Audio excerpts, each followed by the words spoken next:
भगवते वासुदेवाय भगवते वासुदेवाय ओम भगवते वासुदेवाय ओम भगवते वासुदेवाय ओम भगवते वासुदेवाय नारायणं नमस्कृतं नरं चैव नरोत्तमं देवीं सरस्वतीं व्यासं ततो जयोमुदीरये नष्टप्रायेषु अभद्रेषु नित्यं भागवत सेवया भगवती भूतं सर्गे भक्तिर्भवति नैष्ठिकी मुखं करोति वाचालं पङ्गुं लङ्घयति गिरिं यत्कृपातमहं वन्दे परमानन्दमाधव श्रीचैतन्य ईश्वरं श्रीगुरुदीनतारिणं जय पतित पावन जगत गुरु श्रील प्रभुपाद की पतित पावन श्रील गुरु महाराज की संत गुरु वैष्णव गुरुवृंद की समवेत गौर भक्त वृंद की जय श्रीमद् भगवद गीता की निताय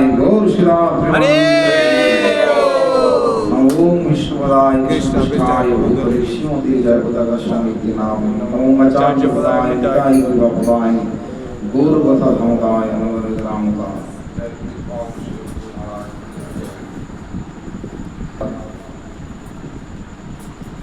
রাজযোগ অধ্যায় নম্বর 9 পাঠ করছি শ্লোক 34 শ্লোক 34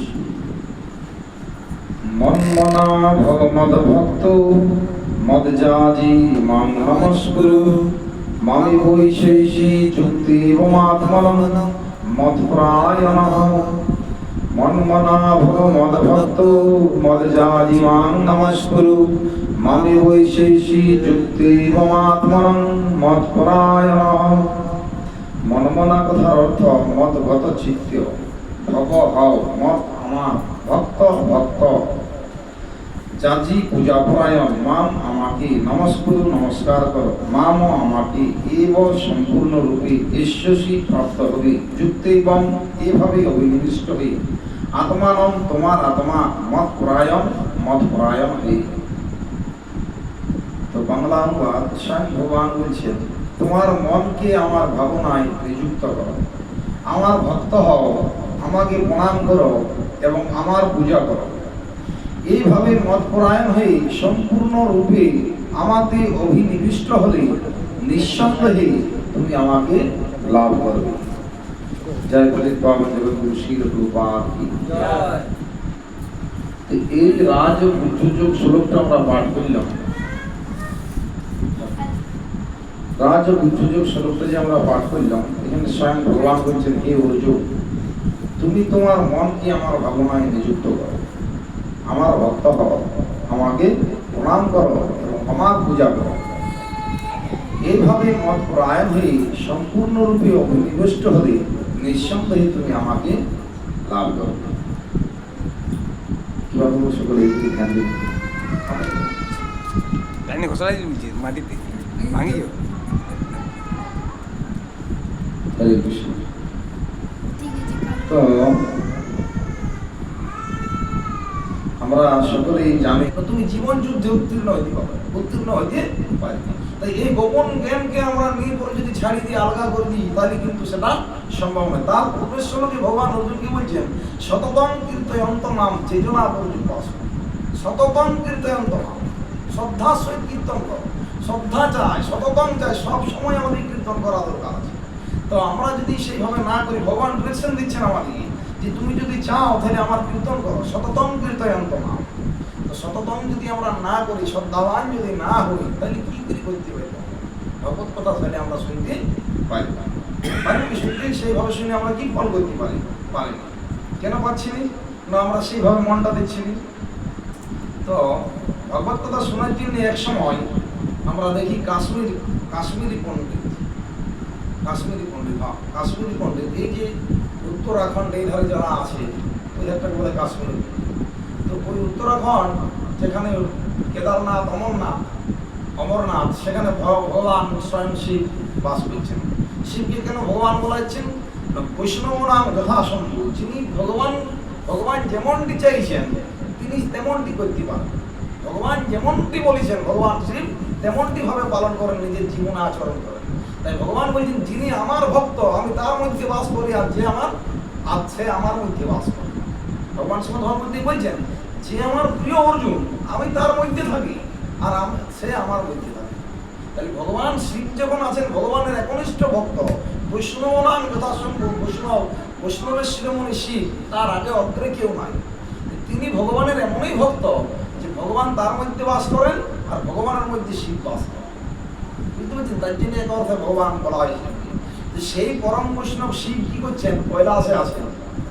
কৈলাসে আছেন, কৈলাসে পার্বতীর সঙ্গে নতুন বিবাহ হয়েছে। নতুন বিবাহ যখন ঘর বাঁধিয়েছেন, জীবনযাপন করছেন, একদিন শিব গেছেন বাইরে কোনো কাজে হয়তো, এমন সময় নারদ মুনি এসেছেন কৈলাসে। কৈলাসে যখন নারদ মুনি আইলেন তখন কি করছেন, মা পার্বতীকে দেখি পরে আইলেন, মা পার্বতী দেখি পরে প্রণাম করলেন। মা পার্বতীর এক অর্থে গুরু ইচ্ছেন নারদ মুনি। তো সেই রাধমণিকে যখন প্রণাম করে নারদ মুনি বসলেন, নারদ মুনি কি করলেন, শিব ঠাকুরকে বলছেন, শিব ঠাকুরের নিয়ে কথা বলছেন যে তুমি দেখেছো তোমার স্বামীর গলায় কতগুলো মুন্ডু আছে, ওইগুলো প্রত্যেকটি মুন্ডু এক একটা স্ত্রীর মুন্ডু, তুমি জানো তো সেই কথা? সেই কথাটা শোনার পরে মা পার্বতীর খুব মন ভীষণ দিলে যে আমার স্বামী হচ্ছেন দেবাদিদেব মহাদেব, আমি তার স্ত্রী, তো তিনি অন্য স্ত্রীর মুন্ডু গলায় ঝুলাই ঘুরি বলছেন এটা কীরকম, এই বিষয়টা আজ আমি ঘরে আইলেই জানি। তো কী করছেন, নারদমণি এভাবে কথাবার্তা বললেন, আপ্যায়ন করলেন, গুরুদিন চলে গেলেন। শিব ঠাকুর বিকালবেলায় ঘরে যখন ঘরে ফিরছেন দেখছেন মা পার্বতীর মনটা একটু অন্যরকম আছে। তখনই বাবা ভোলেনাথ বুঝতে পারছেন যে না গৃহে নিশ্চয়ই কেউ এসেছিল। পার্বতীকে জিজ্ঞেস করছেন গৃহে কে এসেছিলেন, যে না নারদমণি গুরুদেব আমাদের গৃহে এসেছিলেন। বলো কি ব্যাপার, তোমার কি জন্য মন বিষণ্ণ? স্বামী আমি এইটুকু জানতে চাই আপনার গলায় যে মুন্ডগুলো আছে, এই পরপর মুন্ডগুলো ঝুলে আছে, এগুলো কার মুন্ড? এতদিন আমি জিজ্ঞেস করিনি, আজ আমি তো অতদিন কেন জিজ্ঞেস করলেন না, আমি আজ জানতে চাই, আপনি আজকে বলুন। তো যখন পার্বতী জেদ করে তখন বলছি যে মুন্ডুগুলো অন্য কারো না, এগুলো সব তোমারই বটে। তোমার এই পার্বতীর শিবের মুন্ডুগুলো গলায় গুনলেন, রাম 2 3 করে 8 বার গুনলেন, 8টা মুন্ডু দিয়ে মালা বলে আছে, 108টা আছে। তো জিজ্ঞেস করছেন যে এই মুন্ডুগুলো কার কার? এইগুলো তোমার মুন্ডু, আমার মুন্ডু কি করে হইতে পারে? কেননা তুমি মারা যাও, তুমি যখনই মারা যাও তখনই তোমার মুন্ডুগুলো আমি গলায় ধারণ করি। কেননা আমি তোমাকে ভগবানের থেকে যদি ভগবানের পরে যদি আর কাউকে বেশি ভালোবাসি সেটা হচ্ছে তুমি। তাই তোমার ভালোবাসা বলতে না পারেই আমি এই মুন্ডুর মালা ধারণ করে রেখেছি। তো আমি মারা যাই, তুমি কেন মারা যাও না? পার্বতী জিজ্ঞেস করছেন শিব যে আমি মারা যাই তো তুমি কেন মারা যাও? ভগবান শিব বলছেন আমি মারা যাই না এই কারণে, কেন আমি অমর কথা জানি, আমি অমর কথা জানি, যার জন্য আমি মারা যাই না, আর তুমি অমর কথা জানো না। তাহলে স্বামী আমাকে কেন অমর কথা জানাও না, আমি কেন জানতে পারিনি? তখন ভগবান শিব বলছেন অমর কথা শোনার জন্য সে যোগ্যতা দরকার আছে। সেই যোগ্যতা যদি তোমার থাকে তুমি সেই অমর কথা শুনলে পরে তুমিও মারা যাবে, তুমিও অমর হয়ে যাবে। তো তোমার মধ্যে সেই যোগ্যতা নাই। জিজ্ঞেস করছেন আমার মধ্যে কি কমি আছে, আমার মধ্যে কি কমি আছে যে আমি অমর কথা শুনতে পাচ্ছি না? ভগবান শিবের সঙ্গে বারবার জেদ করছেন না আমাকে সেই কথাটা শোনাই দিও, যে কথাটা শুনলে পরে আমি অমর হয়ে যাবো। যদি কোনো ব্যক্তি এরকম শুনে যে আমি এই কথাটা শুনলে পরে অমর হয়ে যাবো, সে কতক্ষণ না শুনে থাকবে? বারবার বলছেন ভগবান শিব বলছেন ঠিক আছে আমি যখন সময় এসে একদিন শোনাবো। না সময় নেই, আমাকে অবিলম্বে শোনাই দেবো। তো ঠিক আছে চলো তোমাকে আজ আমি সেই অমর কথা শোনাবো। তো সেই অমর কথা যখন ভগবান শিব যখন শুনতে চাইলেন, ভগবান শিব কি করলেন, ওনার সঙ্গে যারা ছিলেন যক্ষ রক্ষ তাদেরকে ত্যাগ করে আরে এগিয়ে গেলেন। আর যখন কিছুদিন এগিয়ে গেলেন তখন ওনার সঙ্গে যে নন্দী অঙ্গে সঙ্গে থাকে সে নন্দীকে ত্যাগ করলেন। নন্দীকে ত্যাগ করে যখন এগিয়ে গেলেন ত্রিশূলটাকে ত্যাগ করলেন। ত্রিশূলটাকে ত্যাগ করে যখন এগিয়ে গেলেন হাতে যে ডমরুটা থাকে সেটাকেও ত্যাগ করে দিলেন। সমস্ত জনপ্রাণীহীন ত্যাগ করে পরে সেই অমরনাথ পাহাড়ের উপরে ভগবান শিব আজ বসেছেন মা পার্বতীকে অমর কথা শোনাবার। সেই অমর কথা যখন শোনাচ্ছেন তখন দেখছেন কেউ কোথাও নাই, নিশ্চল এরিয়া, ফাঁকা এরিয়া। সেখানে কে আছে? কোনো প্রাণী নাই। সেখানে একটি বৃক্ষ আছে, সেই বৃক্ষ তলে বসে আছেন পার্বতী আর স্বয়ং ভোলানাথ। তো ভোলানাথ এখন সেই কথা বলতে শুরু করেছেন আর পার্বতীকে বলছেন যে যতবার আমি এই অমর কথা তোমাকে শোনাইতে চাই ততবার তুমি কিছুক্ষণ শুনি পরে ঘুমাই যাও, তুমি ঘুমাই যাও। তার প্রভাবে তোমার সেই জ্ঞান ভিতরে আসে নাই, তুমি তার জন্যে মৃত্যু লোকে প্রবেশ করো, তুমি মারা যাও। আর আমি সেটা জানি। তো তো পার্বতী বলছে ঠিক আছে তাহলে আজ আমি আর ঘুমাবো না প্রভু, আমি জেগে থাকি।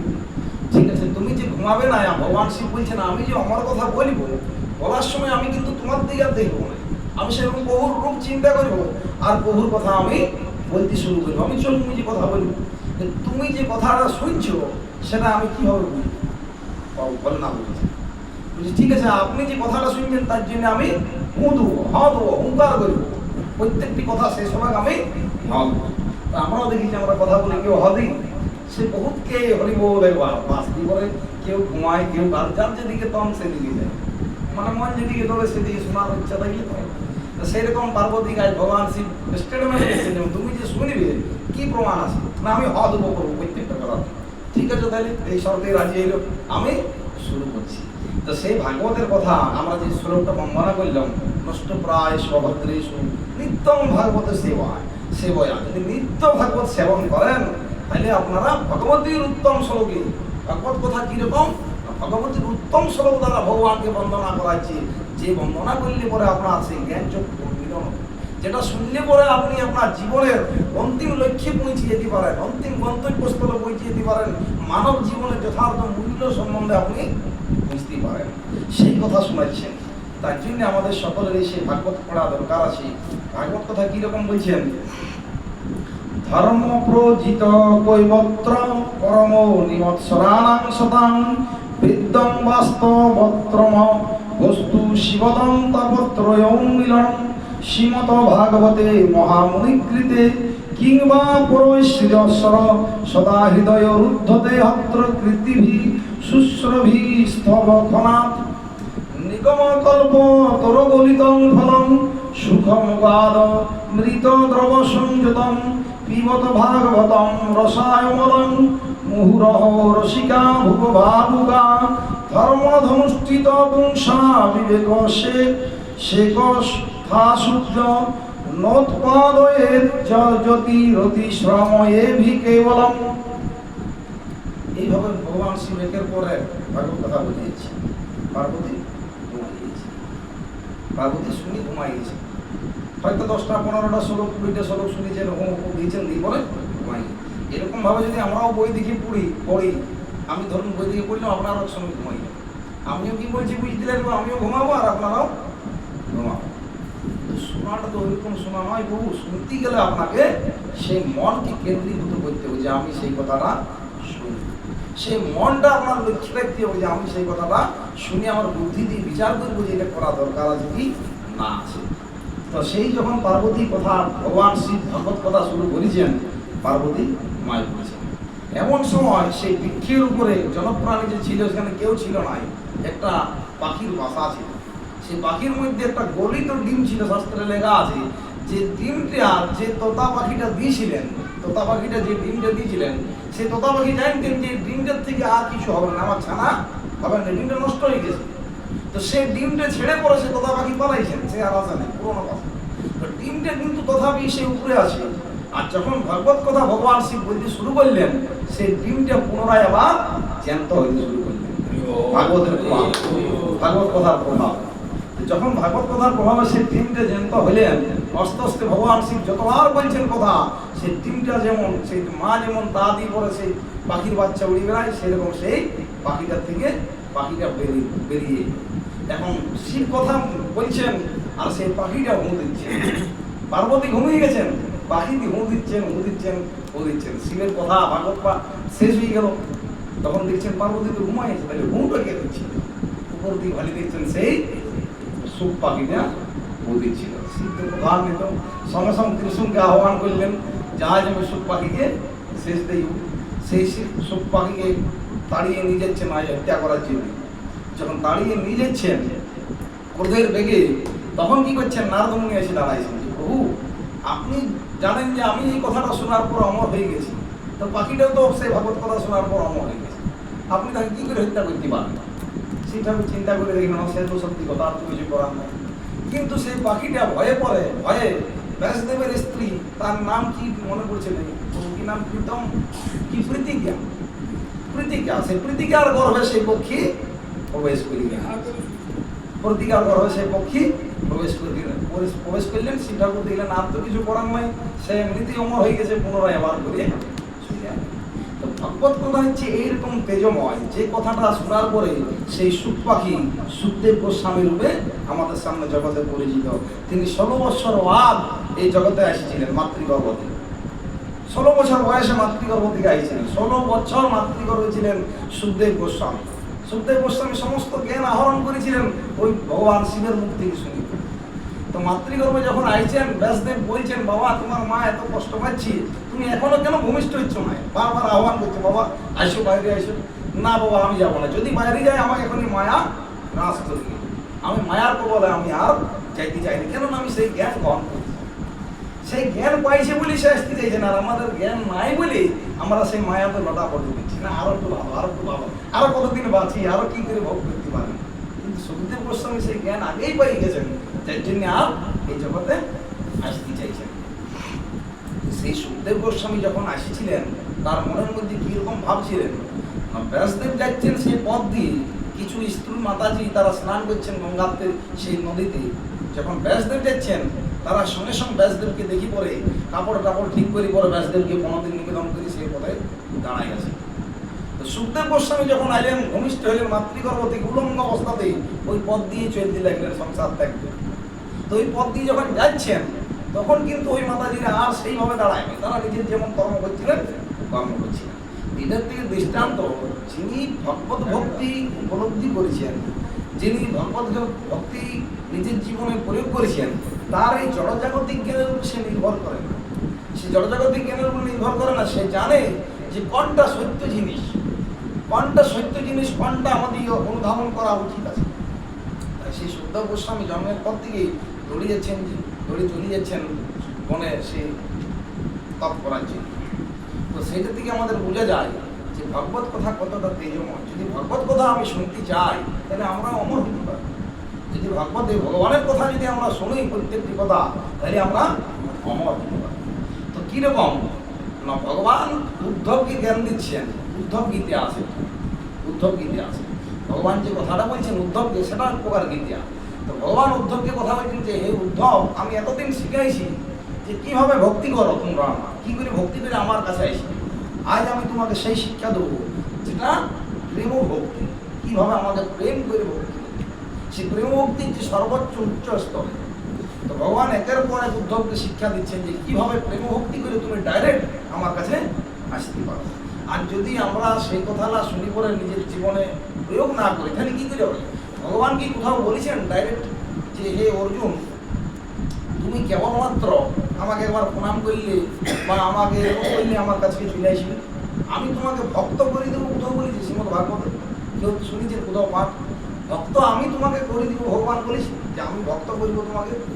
না, ভক্তটা কিন্তু তোমাকে নিজে করবে। আপনি যদি ভক্ত হন, তবে আপনাকে ভগবান আকর্ষণ করবে। যদি আপনি ভক্ত না হন, তাহলে কিন্তু আপনি এই জড়জগতে থাকবেন, আপনি কিন্তু তাহলে এই জড়জগতে থাকবেন। যখনই আপনি ভক্ত হবেন, তখন আপনাকে ভগবান আকর্ষণ। আমরা বলছি না ভগবান আমার টানাচ্ছেন, আপনার কি জন্য টানাবেন? আপনি কাঁচড়া নোংরা জায়গায় বসে আছেন, ভগবান কি জ্বালা ধরেছে আপনার টানিয়ে নিয়ে যাওয়া? আপনাকে টানাবার মতন আপনি তৈরি করুন, আপনি লোহা হন, তবেই তো চুম্বক আপনার টানবে। তার জন্য তো প্রসেস আছে, আপনি সেইখানে এসে দাঁড়ান, দেখুন আপনাকে ভগবান টানছেন না টানছেন।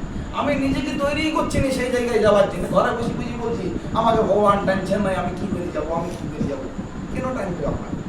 ভগবান কোথাও বলে নাই যে আমি তোমাকে অর্জুন ভক্ত করে দেবো। বারবার বলছেন ভগবান, আমি শ্লোকটা পাঠ করে আপনাদের শুনাইলাম যে মন মনা ভব মদ ভক্ত, অর্জুন তুমি আমার ভক্ত হও, আমার পূজা করো, আমাকে প্রণাম করো, আমার ধ্যান করো, আমার প্রসাদ গ্রহণ করো। ভগবান তো বলতে পারতো তোমাকে আমি ভক্ত করে দিলাম, তুমি চলো আমার সঙ্গে বৈকুণ্ঠ ধাম। প্রসেসটি কিন্তু প্রত্যেক জীবকেই করে দিত। অর্জুন আবার জিজ্ঞেস করছেন কেমন ভাবে মনে করিব তোমাকে সবসময়? ভগবান তসমাৎ কালেষু তসমাৎ সর্বেষু কালেষু মাং শরণযুক্ত। প্রত্যেকটি সময় প্রত্যেকটি ক্ষণ তুমি আমার চিন্তা করো, প্রত্যেকটি ক্ষণ যদি আমার চিন্তা করো, আমার পূজা করো, আমার ভক্ত হও, তাহলে তুমি ভগবত ধাম যাওয়ার অধিকার, নইলে কিন্তু সম্ভব নয়। ভগবান পরিষ্কার বললেন সর্বধর্মান পরিত্যাজ্য, তুমি সকল প্রকার ছোট ধর্ম মনোধর্ম মনে যা খুশি রেখেছো সব পরিত্যাগ করো, মা মেঘম শরণাঙ্গ, আমার স্মরণে আসিও। যদি ভগবানের স্মরণেই না গেলে, মাম একম শরণম বোঝো কথার অর্থ কি, যে তুমি আমার এখানে আসিও, আমার শরণ গ্রহণ করো। আমি ভগবানের শরণ গ্রহণই করছি না, আমি গৃহে বসে বসে বলছি আমাকে বহু টানাচ্ছে না, তাহলে আমি কি করে যাবো, আমার না টানাইলে আমি কি করে যাবো। এই জিনিসগুলো আমাদের মনের মতন করে আমরা কথা বলি। এরকম কথা যদি আমরা বলি, পুনরায় আবার কিন্তু আমরা এই ভুলকে পতিত হয়ে যাবো, যেখান থেকে আর যাওয়ার কোনো। একজন রাজা জেলে গেছেন ঘুরতে, কয়েদিরা জেলের মধ্যে আছে। রাজা জেলে গেছেন, কয়েদি জিজ্ঞেস করছেন বড় কার কি অসুবিধা আছে। এক একজন কয়েদি আসছেন, আসি বলছেন প্রভু আমাকে দুপুরে মাত্র 2 ডাবু ভাত দিয়া, আমার 5 ডাবু হইলে ঠিক হইত। এই তো বলে দিচ্ছেন, এনার খাতায় লেখাও, এন্ট্রি করো, এনাকে 5 ডাবু ভাত। আরো জনকে জিজ্ঞেস বলো তোমার কি অসুবিধা। ও রাতে আমার খুব ঠান্ডা লাগে, একটা কম্বল আমার শীত যায় না। ঠিক আছে, এনার 2টা কম্বল দিবে, 2টা কম্বল রেজিস্ট্রি করা হয়, উনি পাই যাবেন। তারপর আরেকজন জিজ্ঞেস করছে তোমার কি অসুবিধা। না আমার রাতে এরকম শুধু ভাত দেওয়া হয়, আমি রুটি চাই। ঠিক আছে, তোমার রুটি দিলে ঠিক হবে তো, ওনাকে রুটি দিল। প্রত্যেকটা কয়েদির এরকম করে জিজ্ঞেস করছেন, প্রত্যেকের কম্পালেন রাজা শুনলেন এবং লিখে দিলেন। অন্তিমে যখন বিদাচ্ছেন, আরেকজন জিজ্ঞেস করছে বলো তুমি যে কিছু চাও না, তোমার কি অসুবিধা আছে। হে রাজন আমার একটা অনুরোধ আছে, আপনি আমাকে জেল থেকে বের করে মুক্ত করে দেন, এন্ট্রি করো, মুক্তি করা হবে। রাজা এন্ট্রি করে দিলেন। আচ্ছা এখন এবারে যদি বলা হয় কে বুদ্ধিমান ব্যক্তি, যে জেল থেকে বিরাচ্ছে, এটা সদা জিনিস। তো যিনি চাইবেন যেন আমি জেলে বসে 5 ডাবু ভাত খাবো, আমার 2টা ঠান্ডা লাগছে, 4টা কম্বল নেবো, তো সেইগুলো বুদ্ধিমান কি না জেল থেকে যে বিরাচ্ছে যে সেই বেশি বুদ্ধিমান। সেইরকম আমরা এই কারাগারে জেলে আছি, আমরা চাইছি 2 তলা হোক, 4 তলা হোক, একটু অ্যাশ করি, একটু আরাম করি, কিন্তু একবারও বলছি নাই যে হে রাজন এই কারাগারে পড়ে আছি আমি, আপনি আমাকে মুক্তি দেন। আমরা কেউ বলি, কোনোদিন বলি যে আপনি অন্তর থেকে জানাই যে প্রভু এত দুঃখ পাচ্ছি, আপনি মুক্তি দেন। আমরা বলি প্রভু আপনি আমার দুঃখটা মিটাই দেন, এই দুঃখটা মিটাই দেন, পরে আর একটা দুঃখ দাঁড়াই আছে, সেটা যে দূর করুন প্রভু, সেটা আমরা বলছি না। যে এখান থেকেই বের করে দেন, যেন আর অনন্তকাল আমি দুঃখ না পাই, সেই বন্ধন থেকে মুক্তি করে আপনার কাছে আমাকে নেন, সেটা আমরা জানাচ্ছি। প্রভু আমার এই দুঃখটা, বিপদ থেকে আমাকে মুক্ত করুন। সেইটা আমাদের বোঝা দরকার যে আমি রাজাকে সামনে পাইছি, সেই রাজাকে সামনে পাই পরে যদি না বলি যে আমাকে জেল থেকে মুক্ত করুন, তাহলে আমি কি করে যাবো। তাই ভগবান বলছেন যে তুমি চাও যেমন চাইবে, আমার সেরকম কোয়ালিটি আছে। জানতি দেবান আছে না, জানতি মনে করছে শ্লোকটা, পিতৃ জানতি পিতৃব্রতা, ভূতেন জানতি ভূতের যা, মাম জানতি মাম হবি। যিনি দেবতাদের উপাসনা করেন তিনি দেবলোকে যাবেন, যিনি পিতৃলোকের উপাসনা করবেন পিতৃলোকে যাবেন, তিনি ধন সম্পত্তির উপাসনা করেন, বেদে সেইভাবে দেওয়া আছে, বেদে নির্দেশ দেওয়া আছে। যদি আপনি ধন সম্পত্তি চান তাহলে সেই রকম যজ্ঞের নির্দেশ দেওয়া আছে, আপনি যদি যজ্ঞ করেন সেই ধন সম্পত্তি আপনি এখানে বসে অর্জন করতে পারেন। আপনি যদি স্বর্গলোকে যেতে চান সেরকম যজ্ঞ করুন, স্বর্গে যাবেন। আপনি যদি কোনো ভূত প্রেতকে সন্তুষ্ট করতে চান সেই বিধান দেওয়া আছে, সেইভাবে কর্ম করলে আপনি সেই জগতে এগুলো ফল লাভ করতে পারেন। কিন্তু কতদিন করবেন প্রভু, শরীরটা তো আপনার নষ্ট, শরীরটা তো আপনার নষ্ট, শরীরটা দিন ক্ষয় হয়ে যাবে কালের প্রভাবে। তো আমরা পাচ্ছি না, কেন পাচ্ছি না, একটাই কারণ যে আমরা আমাদের মনটাকে ভগবানের চরণে অর্পণ করতে পারছি। তো মনটা অর্পণ করতে তখনই পারব যদি সেই গুরুদেবের চরণটা আমরা ধরি, সেই ভক্তদের কথা মতো চলি। যেমন আজ আমাদের পবিত্র প্রভুকে ফোন করলাম, প্রভু না করতে আসুন, ও বলছে না ছাতা কথা নয়, হরিবলের জাগরণ আছে, জাগরণ শুনতে যাবো। মানে ব্যাপারটা কিরকম, ধরুন এইখানে আমার গুরু মহারাজ এসেছেন ছাতনাথে, ছাতনাথে আমার গুরু মহারাজ এসে বড় অনুষ্ঠান করছেন। এখন আমাদের মন্দিরে আজ অনুষ্ঠানের ডেট আছে, তা আমার কি কর্তব্য, আগে মন্দিরে যাওয়া কর্তব্য না আমার ছাতনা যাওয়া কর্তব্য? আমার প্রথম কর্তব্য হচ্ছে যে আমার গুরুদেবকে যে দর্শন করা, মন্দিরের কাজ পরে হবে। কেননা গুরুদেব সাক্ষাৎ হয়েছেন, সেই কথা আমার আগে জানা দরকার। এই উপলব্ধিটা যদি না করে ডাকতে হয় প্রভু আসুন, তাই জন্য আমরা নামহট্ট বইটা দেখবেন, যাদের যাদের এখানে নামহট্ট বই আছে, এটা আমাদের তো মনে করা কোনো কথা নয়, আমি হয়তো ভুল ভাই বলতে পারি। আমার বুদ্ধিনীর নামহট্ট বই প্রথমেই লেখা আছে, ফার্স্ট পেজ নিবেদন বলে একটা লেখা আছে, সেখানে লিখছি যে শুদ্ধ ভক্ত বা শুদ্ধ ভক্তিযোগ অনুশীলনকারী বৈধ সম্প্রদায়ভুক্ত ভক্তদেরই কীর্তন একমাত্র শোনা উচিত। আপনি আজ যা কীর্তন শুনতে যাচ্ছেন তিনি কার বৈধ? আমি উপর দিতে জাগরণ শুনে আইলাম, ছাতা পাতারও শুনে আইলাম, প্রত্যেক গ্রামে শুনলাম, আপনার কিচ্ছু হবে না যদি আপনি শাস্ত্র সম্মতভাবে না করেন। অর্জুনও তো বলতে পারতো ভগবান অত বলার দরকার নেই, আমিও নিজে একটু বিচার করে দেখি, আমারও তো আরো গুরুদেব আছে, বুঝবো তারপরে বলি না। অর্জুন কিন্তু সেরকম করে, অর্জুন বললেন ভগবানের বন্ধু হচ্ছেন অর্জুন। অর্জুন বললেন যে আমি আজ থেকে তোমার চরণে নিজেকে অর্পণ করছি, কৃপাপূর্বক আপনি কথা বলুন, এখন আমার জীবনে কি করা দরকার আছে, আমি তোমার শিষ্যত্ব গ্রহণ করছি, এই বলে আপনি আমার গুরুদেব, আপনি যা পথ দেখাবেন সেই ওকে দেখাবো। তাহলে আমি বলছি সে করছে না, তার মানে আমাদের কথাগুলোর কোনো মূল্য নাই। এই কথাটা বলছি মানে এরকম নয় যে কিছু মন করা, এটা বলার জন্য কিছু পরিশ্রম করে বুঝতে পেরেছি। তা আপনি কথাটা নিচ্ছেন নাই মানে আমার কথাটার কোনো মূল্য নাই, কথাটার কোনো মূল্য নাই। আমি এখনো পরিবর্তন হচ্ছি না মানুষের শোনা, জাস্ট যাই শুনি চলে আসে, তাতে কিন্তু কোনো ফল হবে না। পরিষ্কার হবে লেখা আছে যে অন্যথায় সর্বোচ্ছিষ্ট দুর্পণের মতো তাহার ফল বিষময় হয়। যাহারা কীর্তন করিয়া জীবিকা অর্জন করে তাহাদের কীর্তন শোনা উচিত নয়।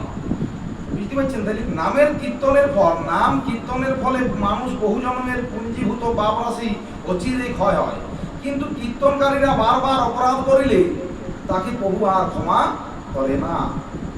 ভালো করে আমরা পড়া দরকার, প্রত্যেকে পড়বেন যার কেনা আছে যে আমরা যদি একবার শুনলাম তারপরেও যদি কথাটা না শুনি, তার মানে প্রভু আবার রাগ করবেন যে আমার এতবার বলছেন আমাদের এই কথাগুলা, এই শুনছেন মানে এই শুধরাবার আর নয়, এই বার ডাইরেক্ট নরকেই যান। বুঝেছেন? তার জন্য আমাদের তৈরি হওয়া দরকার, ভগবত কথা শোনার জন্য যোগ্যতা হবে। ভগবান কৃপা বর্ষণ করছেন সবসময়, যেমন সূর্যদেব আলো বর্ষণ করছেন। কোনো পৃথিবীর কোনো ব্যক্তি বলতে পারেন না যে সূর্যদেব আমাকে একটু দামটা কম দিল, ওকে একটু বেশি দিল। আমরা শুনেছি এরকম কথা কোনোদিন? কেন শুনি নেই? প্রভু সবসময় সবাইকে সমানভাবে একই জিনিস বিতরণ করছেন। এখন যদি আমি গায়ে ছাতা নিয়ে দাঁড়িয়ে থাকি তারপরে বলি আমার রোদ কম লাগছে, সেটা আমার ব্যাপার, সেটা সূর্যদেবের কোনো দোষ নয়। ওটা কি আমি যদি ছাতা নিয়ে দাঁড়িয়ে আছি, এবার যদি বলে আমার গায়ে তো রোদ লাগছে না, শীতকাল ঠান্ডা লাগছে, কার দোষ আছে? সূর্যদেবের দোষ আছে কি? না। আমার ভ্রম, আমি কিভাবে আছি, আমার ভ্রমটা আমাকে দূর করা দরকার আছে। সেই কথা আমাদের প্রত্যেকে, আমরা দেখি যে লালাবাবু জগৎ শেঠ নাম শুনেছেন, কীর্তন শুনেছেন? লালাবাবু জগৎ শেঠ সমস্ত কর্মে আছেন মেয়েতে, ওনাকে একজন বালক বালিকা বলছেন, বাবা সময় তো হয়ে গেল, এখনো কি বাসনায় আগুন দেবে না? ইট যে পড়াবে এখনো কি আগুন দেওয়ার সময় হয় না? ওই একটা কথা জাস্ট শুনলেও, ওই একটা কথা শুনে তোমার জীবনটা পরিবর্তন। তো উনি বুঝছেন যে সময় তো আমার জীবনের অন্তিম সব ক্রিয়ায় ঝুলিয়েছে, একের পর এক একের পর এক আমরা একের পর এক স্টপেজ অতিক্রম করছি। তো আমি কোথায় যাই নাই, আমি নাইমো কোথায়? আমরা তো সবাই শরীররূপী যন্ত্রে চাপিয়ে আছি। ভগবান তো বলে দিচ্ছে হিদ্দেশের অর্জুন দৃষ্টতি বারাময়মান যন্ত্রাণী রূঢ়য়া, আমি মায়ার দ্বারা আরোহণ করাচ্ছি। এই মায়ার দ্বারা যে আপনি আরোহণ করছেন, আপনি কোথায় যাবেন? আমার তো নামতেই হবে এই যন্ত্রটাতে। এমন তো নয় যে আপনার চিরকালের জন্য দিয়ে দিয়েছি যে আপনি ব্যবহার করুন আর আপনি মরবেন নাই। তাহলে আমি যদি জানি যে এই শরীর ছাড়ি করে আমি নামবো, আমার সময় কত?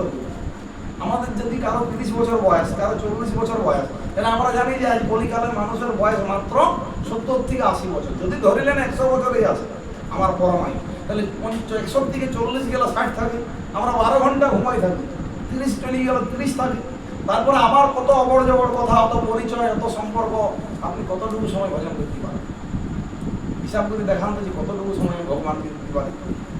তাই বলছেন আচার্য যে হে মূঢ় জীব, হে মতিচ্ছন্ন জীব, তোমরা 7টা মিনিট সময় দাও, 2 মিনিট ভক্ত সঙ্গ করো, সাধু সঙ্গ করো। আমরা বলি সাধু কাছে যেতে চিত্ত নাই চাই, অসতের সঙ্গে থাকিয়া সতত চিত্ত হলো বজ্রপ্রায়। এই অসৎ সঙ্গ করে করে আমাদের যে চিত্তটা বজ্রের মতন কঠোর হয়ে গেছে। আমি যতই কথা বলি কেন, সেই কঠোর বজ্রে সেটার প্রভাব আর পড়ছে না। সেই চিত্তটাকে আপনি কিভাবে মার্জন করবেন? মহাপ্রভু বারবার বলছেন চেত দর্পণ মার্জন। তুমি চিত্তটা মার্জন করো, আর যদি মার্জন না করো তখন মহাগ্নি নির্বাপন। তুমি এই ভব মহাদাবাগ্নি থেকে কখনো নির্বাপন করতে পারো নাই যদি তোমার চিত্তটাকে মার্জন না করো। তার জন্য আমাদের এখনই উচিত, এখনই সময়, আর দেরি করা নয়, শুদ্ধ ভক্তি করব, ভালোভাবে করবো। এত কি আমাদের প্রবলেম? ভালোভাবে সব কিছু আমি ভালোভাবে করতে পারছি, কিন্তু ভক্তিটির বেলায় আমার কেন এত নিয়ম কানুন আছে? ওই আমরা তো চিন্তা করুন, একটা কর্ম অনেক প্রকারের আছে, যান্ত্রিক কর্ম বলা হয়, আবার কি কি আছে আমার মনে পড়ছে না। তো কীরকম আমি উদাহরণ দিচ্ছি, যেমন ধরুন আমরা সকালবেলায় ঘুম থেকে উঠে অনেকেই ব্রাশ করি, প্রত্যেকেই ব্রাশ করি। যখন আপনি ব্রাশে কলগেটটা লাগান, আপনি কি চিন্তা করেন যে ব্রাশটা আমার কম দিকে দেবো মুখে? কেউ কি চিন্তা করেন যে কাল বা দিকে দিয়েছিলাম তাহলে ডাইন দিকে দেবো? ঠিক এরকম চিন্তা করি, কেননা প্রত্যেক দিন যেখানে যাওয়া সেইখানে আমার ব্রাশটা ঠিক মুখে পৌঁছিয়ে। আপনি লক্ষ্য করে দেখবেন কাল মা লিখে দিচ্ছেন, আজকে সকালে দেখবেন আপনি সেইখানেই যাচ্ছি। কেন যাচ্ছি? না এই কর্মটা বারবার করার পরে আমি সেই জায়গায় দাঁড়াই আছি, আমাকে আর বলতে হবে। তো সেই রকম যদি কৃষ্ণ ভক্তি আপনি জীবনে প্রয়োগ করেন, আপনাকে আর বলতে হবে না যে এটা করতে কঠোর হচ্ছে, আপনার সেটা নর্মাল হবে, আপনি করবেন। আর বলতে হবে না যে বহু আপনি না হটে আসবেন, আর বলতে হবে না যে বহু আপনি সনমানা জপ করুন। আপনি করি আপনি তৈরি হয়ে যাবেন যে আমি করবো। একটা বাচ্চা ভিডিও ভাইরাল হয়েছে, যে বাচ্চাটা শুয়েও রাত্রিবেলায় যখন ওনার মা উঠাচ্ছে, ছেলেটা তখনও বলছে হরে কৃষ্ণ হরে কৃষ্ণ কৃষ্ণ কৃষ্ণ হরে হরে হরে রাম রাম রাম হরে হরে। কবে হবে আমাদের সেই সুদিন? আমরা কবে বলবো সেই রকম শুয়ে ঘুমাইতে বসে চলতে হরে কৃষ্ণ মহামন্ত্র আমরা শুনছি, বুঝছি, আর বলতে পারছি কাহাটা বলতে পারছি। কিরকম একজন ব্যক্তির কত উদাহরণ দেবো, বহু উদাহরণ দিয়ে আমার মাথা খারাপ। একজন ব্যক্তির দুটি ব্যক্তির দুটি মুরগি আছে, অর্ধ কুকুটি নেই, লেখা আছে শাস্ত্রে, বই পড়ে অর্ধ কুকুটি নেই। মুরগির কথা অর্থ জানেন? সংস্কৃতে বলা হয় কুকুটি। কুকুটিকে আজ আমরা বাংলায় বলছি মুরগি, আগে মুরগি ছিল বলতেন কুকুটি। তো অর্ধ কুকুটি নেই। আমাদের জীবনটা সেরকম অর্ধ কুকুটির দশা, মানে অর্ধেকটা মুরগির দশা আমাদের। কিরকম বলছি, দুজন ব্যক্তির দু বন্ধুর দুটি মুরগি আছে। একজন বন্ধুর মুরগিটা খুব সুন্দর ডিম দিচ্ছে, প্রত্যেক দিন ডিম দিচ্ছে। আরেকজন বন্ধুর মুরগিটা কিন্তু ডিম একটা হবে। তাহলে তার যা দিচ্ছে তার আনন্দে আছে, আর যার দেয়নি তার মন খারাপ আছে। দুজনে দেখা যাচ্ছে, কি ভাই তোর কেমন দিচ্ছে? না আমার প্রতিদিন দিচ্ছে, আর আমারটা তুমি চিন্তা করলেন, তাহলে বেশ তো আমারটা দিচ্ছে না, ওরটা দিচ্ছে, তাহলে কি করা যায় এখন? তোমাকে বলছি ভাই, তোর যে মুরগিটা ডিম দিচ্ছে, তোর জায়গায় যদি ওই মুরগিটা আমার এখানে থাকতো, তাহলে আজ আমি অনেক কিছু করি, আমি অনেক বড় লোক হয়ে যেতাম, অনেক কিছু করতে পারতাম। তুই তো কিছুই করতে পারছিস না। কেন রে? সেটা কিভাবে হয়? বলছি দেখ, এই যে মুরগিটা ডিম দিচ্ছে, মুরগির ডিমটা কোথায় থাকে? পেটে থাকে। তুই তাহলে পেটটা কেটে তো ফেলো না, আর বাকি মাংসটা বেঁচে দে, বাকি মুরগিটা কেটে বাকি অংশটা মার্কেটে বিক্রি দাও। তাহলে তুমি নিজের প্রফিটেরটা করতে পারবে, যে টাকাটা হবে সেটা আপনি রাখতে পারবেন ভালোভাবে, সেটা আবার ডবল হবে। সে ব্যক্তি ঘরে এসে চিন্তা করলে, আমার বন্ধু কথাটা কিন্তু মন্দ বলে। তাহলে মুরগিটা কাটিয়ে দিয়েছি, মুরগিটি কাটিয়ে দিল, আর পরের দিন ডিম দিবে, মুরগিটা মারা গেল। তো আমাদের এইরকম দশা, আমাদের বুঝছি আমরা শুনি পরে, আবার কোথাও যাচ্ছি না, তাহলে এইটা করলে হবে কি? কৃষ্ণ পূজা করলে হবে না, তাহলে শিব পূজাও করতে হবে, তাহলে অমুক একটা ব্রতও করতে হবে মনে হচ্ছে, আবার অন্যখানেও বুঝতে যেতে হবে, অমুক ঠাকুর পাঠ করছে সেখানেও শুনতে যেতে হবে। এইভাবে যদি হয় না, তাহলে সে আমাদের অর্ধ কুকুরিন নেই। ওপার বলছেন সে অর্ধ মুরগির দশা আমাদের এইরকম দাঁড়াই। আমাদের যদি গ্রহণ করতে হয়, তাহলে সবটাকে গ্রহণ করতে হবে, মুরগিটা ভালোভাবে পালন করতে হবে। যদি আমি চাই যে ভক্তি জীবন পালন করব, তাহলে মুরগিটার পা থেকে মাথা অবধি পালন করতে হবে, দানা খেতে দিতে হবে, তার পরিচর্যা করতে হবে, তবেই সেই মুরগিটা প্রতিদিন ডিম দিবে।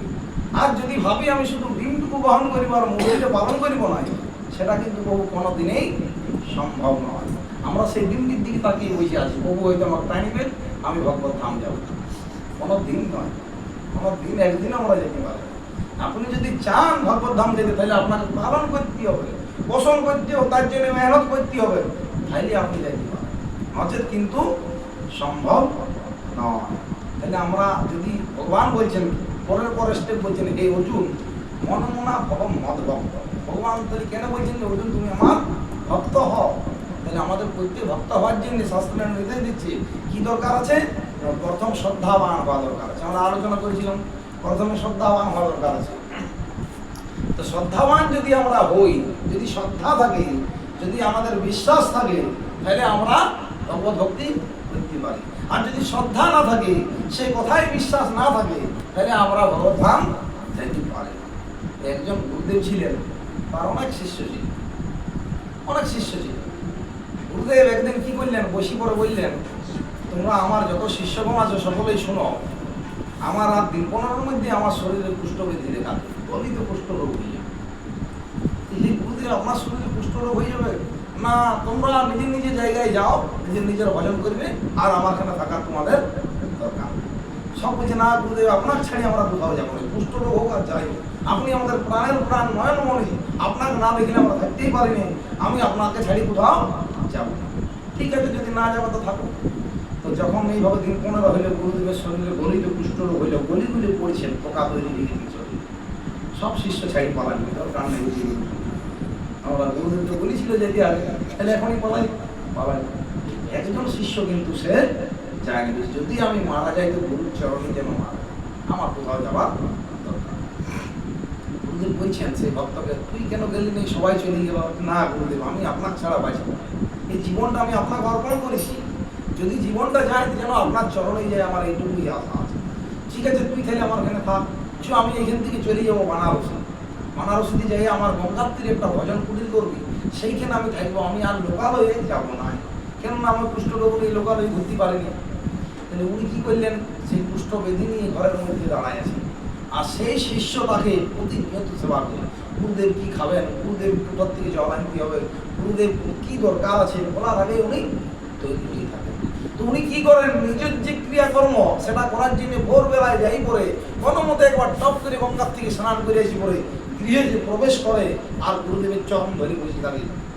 গুরুদেবকে কিভাবে গুরুদেবকে আদর যত্ন করা যায় সব থেকে বেশি ভালোভাবে, তো সেই শিষ্য বসে আছে, এমনভাবে সেবা করছেন সেই শিষ্য দেখি বলে আমাদের যে দেবতারা আছে তারা কিন্তু চিন্তা করছেন কি এমন শিষ্য তো দেখা যায়নি, যে গুরুদেবের কুষ্ঠরোগ হয়ে গেছে তাকে ধরে আঁকড়ায় পড়ে আছে, চলো আমরা একবারে পরব করে দিই। তখন ঠকঠক করছেন যে আমি আপনার সঙ্গে দেখা করতে এসেছি, কিবা বলবো, কপাটটা করুন। তো গুরুদেব অন্তর্যামী, উনি শুয়ে আছেন, জিজ্ঞেস করছি যে যাও কপাটটা খুলো। সে শিষ্য বলছে, না আমি কপাট খুলতে পারিনি। তুমি কে? না আমি স্বর্গের দিকে আইছি, দেবরাজ ইন্দ্র, আমি তোমার সঙ্গে দেখা করতে এসেছি। না আমি ইন্দ্রের সঙ্গে দেখা করার মতো আমার এখন সময় না, আমি আমার গুরুদেবের সেবায় দিতে পারছি। ইন্দ্রদেব সেখান থেকে চলে গেলেন, চিন্তা করলেন ব্যস্ত। তারপর ইন্দ্র যখন দেখলেন হচ্ছে না, ভগবান শিব আসলেন কৈলাস, যে যাই গেলে সেই শিষ্য, শিব ঠাকুর আসে পরে সেই শিষ্যকে চেক করলেন, শিষ্য কিন্তু কপাট খুলে বিরাই দিলেন। ব্রহ্মদেব আইলেন, ব্রহ্মদেবের তো আইলেন নাই, হাতও বিরাইলেন নাই, স্বয়ং নারায়ণ এসেছেন, আইসি কপাটটা খুলে তোমার সঙ্গে দেখা করতে এসেছি, তোমার দুটো চরণ ধুলি মাথায় নিতে এসেছি। তো সেই শিষ্য তখনও কিন্তু কপাট খুলে বেরোচ্ছেন না, বলছে যে আমি বৈকুণ্ঠ থেকে আমার লক্ষ্মীকে ছাড়ি পড়ে আমি তোমার সঙ্গে দেখা করতে এসেছি, তুমি কপাটটা বলো। আপনি যদি স্বয়ং ভগবানও আমার সামনে আসে হাজির হন, বৈকুণ্ঠপতি হলেও আমি আমার গুরুর পারমিশন ছাড়া আমি একবারও আপনার সঙ্গে দেখা করতে যেতে পারি। শিষ্যের কোয়ালিটি কেন, গুরুদেবের আজ্ঞাবি না, আমি বিরাবই। তো সেই অন্তর্যামী বলছেন, যা আমি বলছি তোকে কপাটটা বল। তো সেই গুরুদেব ছিলেন সাক্ষাৎ ভগবান শ্রীহরি, যে আমি সব শিষ্যকে পরীক্ষা করলাম, এই কেমন সেটা দেখাচ্ছে। যখন শিষ্য কপাট খুলতে যাচ্ছেন তখন দেখছেন বিছানায় আর সেই গুরুদেব নাই, ভগবান শ্রীহরি তখন বাইরে দাঁড়ায় আছেন। তো সেই গুরুদেবকে, সেই শ্রীহরিকে প্রণাম করলেন, আর সেই শিষ্যকে আশীর্বাদ করলেন, কিন্তু তোরে একমাত্র যোগ্যতা আছে যে ভগবত ধাম যেতে, বাকি কিন্তু কারো। তো সেইরকম ভাবে যদি আমরা কিঞ্চিত পরিমাণ ভগবানের চরণে মনটা সমর্পণ করতে পারি, ভগবত চরণে যদি মনটা লাগাইতে পারি, শ্রীহরি কীর্তন করতে পারি, ভগবান বলছেন উদ্ধবকে যে প্রথম হচ্ছে যদি আমার সঙ্গে কেউ যুক্ত হতে চায়, প্রথম হচ্ছে শ্রদ্ধা, দ্বিতীয় হচ্ছে কীর্তন, এই পাঠ শোনা, ভগবত শ্রবণ করা। তাহলে শ্রদ্ধার পরে যে শ্রবণ, আপনি শ্রবণ করলেন, দ্বিতীয় হচ্ছে কীর্তন করা। তা আপনি আজ যেটা শ্রবণ করলেন সেটা অন্যের কাছে বলা দরকার আছে। আজ আমি শুনলাম, নিজেদের মধ্যে আলোচনা করা দরকার আছে, যে কাল এইটা শুনেছিলাম, তাহলে এরকম ব্যাপারটা ওটা ভালো বা মন্দ নিজের করে। যখনই আপনি আলোচনা করিবেন তখনই আপনার মনটা, আপনার চিত্তটা মার্জন হবে, আপনি মনটা কেন্দ্রীভূত করতে হবে। আর যদি আপনি আজ শুনলেন আর ওনার বিষয়ে চিন্তাই নেই আপনার মনে, আপনি ভুলে যাবেন, তো আপনি কি করে মন রাখতে পারেন সেই কথা। তাই সেই চিন্তা যদি ভগবান ওই জন্যই বলছেন মদগত মদ চিত্ত মদ বোধয়ন্ত পরস্পরম নিত্যম সর্বগুলো মনে করেছেন। ভগবান বলছেন যে আমার ভক্ত হয় তিনি সবসময় মদগত প্রাণা হয়, তিনি আমার প্রতি, আমার উপর ভরসা করেন, তিনি সবসময় আমার কথা পরস্পরকে বলার চেষ্টা করেন, তিনি যেখানেই থাকেন সেখানে আমার নিয়ে আলোচনা করেন, সেই হচ্ছে আমার আসল। তাই যদি আমরা ভক্তি জীবন অবলম্বন করতে চাই, একটার পর একটা ভগবান বলছেন প্রথমে শ্রদ্ধা তৈরি করো, আমার ভক্তদের সঙ্গ করো, আমার কথা শুনো, আমার কথা শুনে পরে আমার কথা কীর্তন করো, তারপরে পূজা অর্চনা আছে পরে। প্রথমে শ্রদ্ধা, দিয়েছে শ্রবণ, দিয়েছে কীর্তন, এই তিনটা জিনিস যদি আমরা প্রথমে করি তাহলে আমরা ভক্তি জীবনে দাঁড়াই থাকতে পারি। আর যদি আমি এই তিনটা জিনিস পালন না করি তাহলে আমার ভক্তি জীবনে দাঁড়ায় থাকা সম্ভব নয়। তো এক সময় মহাপ্রভু ছিলেন শিবাস পণ্ডিতের ঘরে। শিবাস পণ্ডিতের ঘরে আসেন মহাপ্রভু, আসেন সীতানন্দ প্রভু, আসেন সকলেই আসেন শিবাস ঠাকুর। শিবাস ঠাকুরের গৃহে আছেন, মহাপ্রভু প্রসাদ পায়, বাকি সবাই প্রসাদ পায়। তো মহাপ্রভু লক্ষ্য করছেন যে শিবাস ঠাকুরের গৃহে আমরা এতদিন ধরে আছি, শিবাস ঠাকুর তো কোনো কাজ করতে যাচ্ছে না, সংসারটা চলবে কী করে। মহাপ্রভু শিবাস ছিল যে শিবাস তোমার ঘরে আছেন, ভেবেছিলাম আজ আপনাদের পড়ে শোনাবো সেই চৈতন্য মঙ্গল টাইমটি উঠে গেছে। তো সেই চৈতন্য মঙ্গলে শিবাস ঠাকুর বলছে, বহু কাজ করতে যাবো মানে আমি আর কি কাজ করতে যাবো?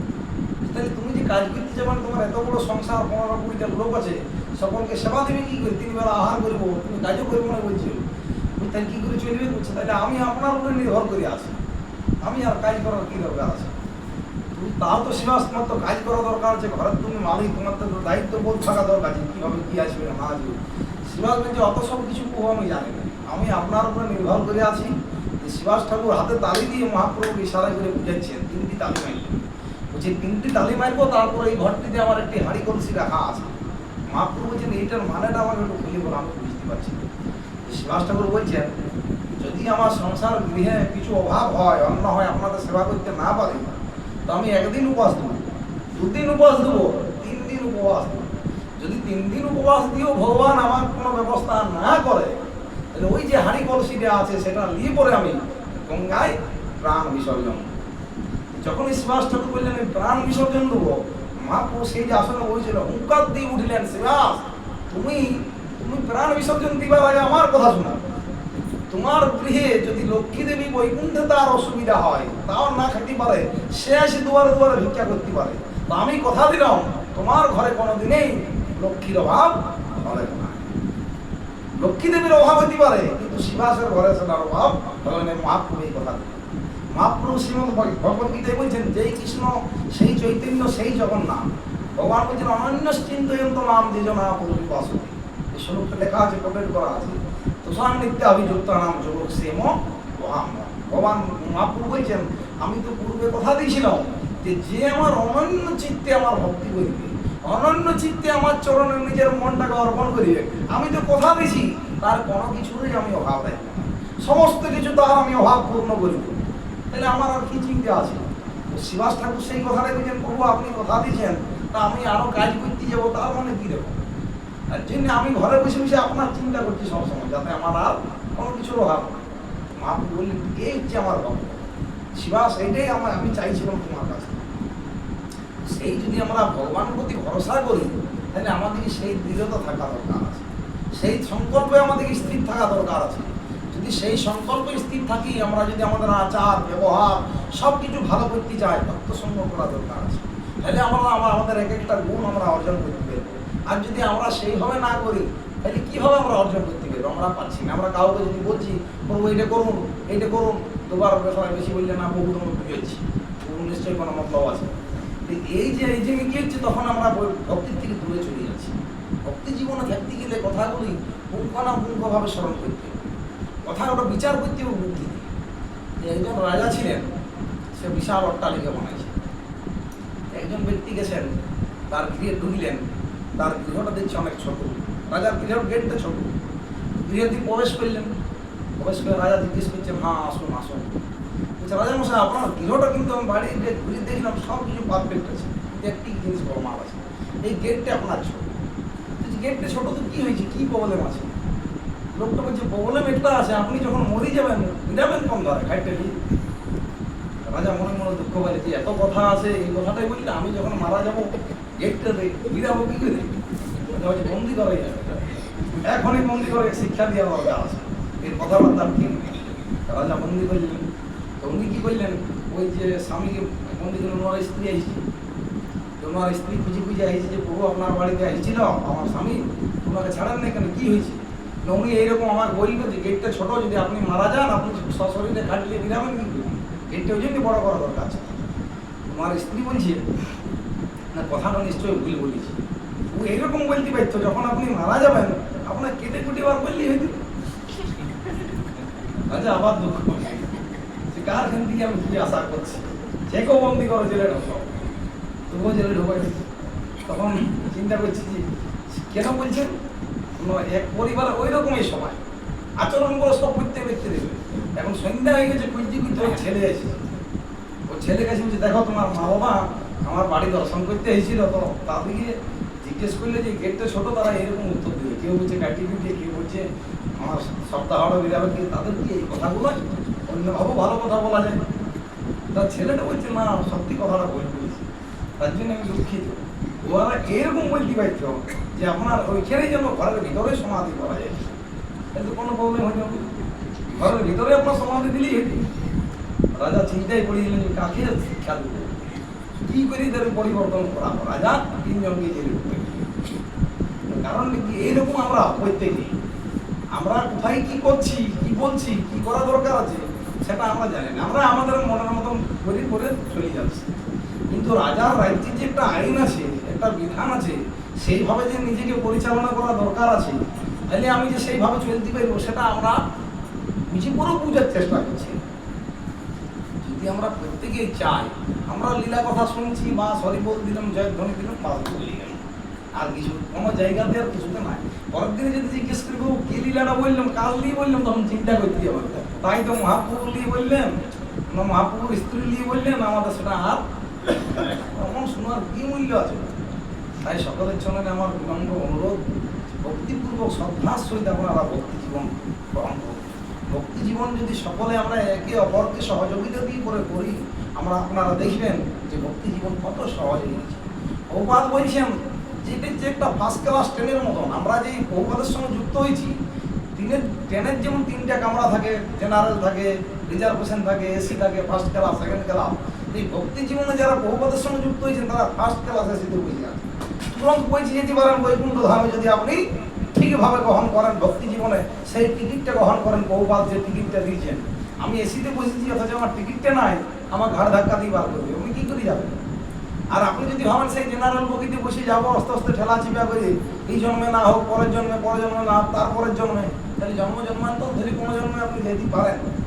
কিন্তু যদি তুরন্ত পৌঁছে যেতে চান, তাহলে প্রভুপাদ যেটা বলছেন সেই রুলটা আমাদের জীবনে ফলো করা দরকার আছে। তাহলে আমরা অতি সহজেই এইখান থেকে আমরা ভাগবত ধাম দিতে পারি।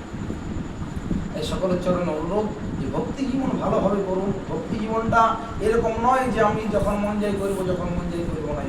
সকলে পার্টিকুলার ভাবে যেমনটি বলছেন তেমনটি ভাবে করার চেষ্টা করুন। মহাপ্রভু সেই জন্য বিধান দিয়েছেন যে কি করো, ভক্ত সঙ্গে নাচো গাও, করো সংকীর্তন, হাতে তালি দিয়া করো কীর্তন।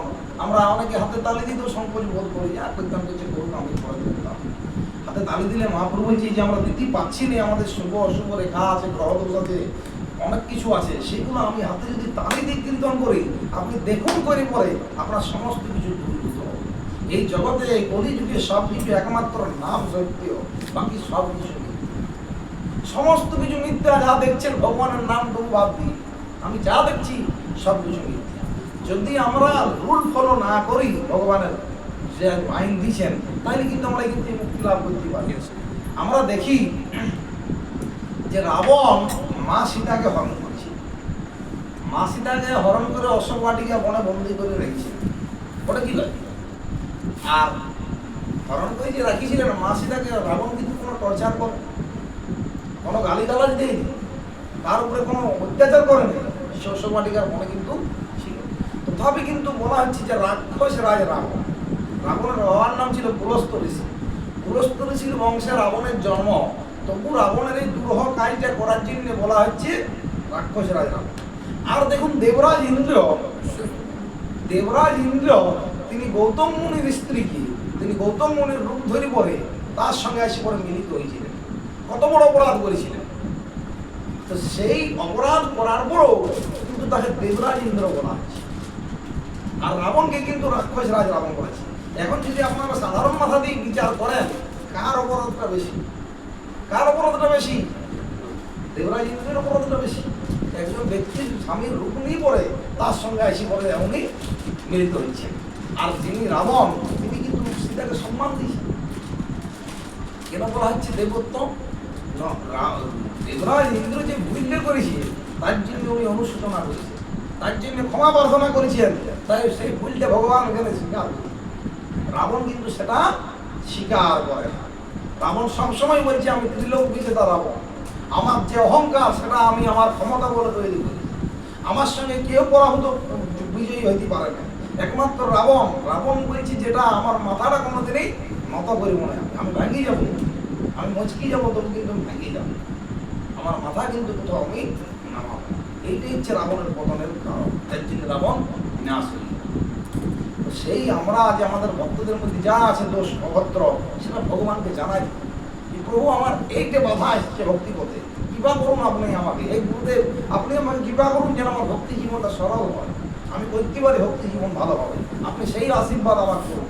ভক্ত সঙ্গে ভক্তদের চরণ ধরি মাথায় নিয়ে পড়ে সেই আশীর্বাদ যাচনা করতে হবে যেন আমি ভক্তি জীবন ভালোভাবে করতে পারি। যদি আমাদের মধ্যে এই কোন কোয়ালিটিগুলো আমরা অর্জন করি, তাহলে আপনি দেখবেন ভক্তি জীবনটা আপনার অনেক সরল হয়ে গেছে, আপনি পাচ্ছেন করতে। আর যদি আমি আমার মনের মধ্যে সেই অহংকারটা নিয়েই থাকি, আমি করিব আমার সময় হলে, তোমাদের দেখার দরকার নাই, তাহলে আপনি সে রাবণের মতন সে জায়গায় দাঁড়াই দেখবেন, পতন কিন্তু তার নিশ্চিত। তাই সকলের জন্য অনুরোধ, সকলে ভালো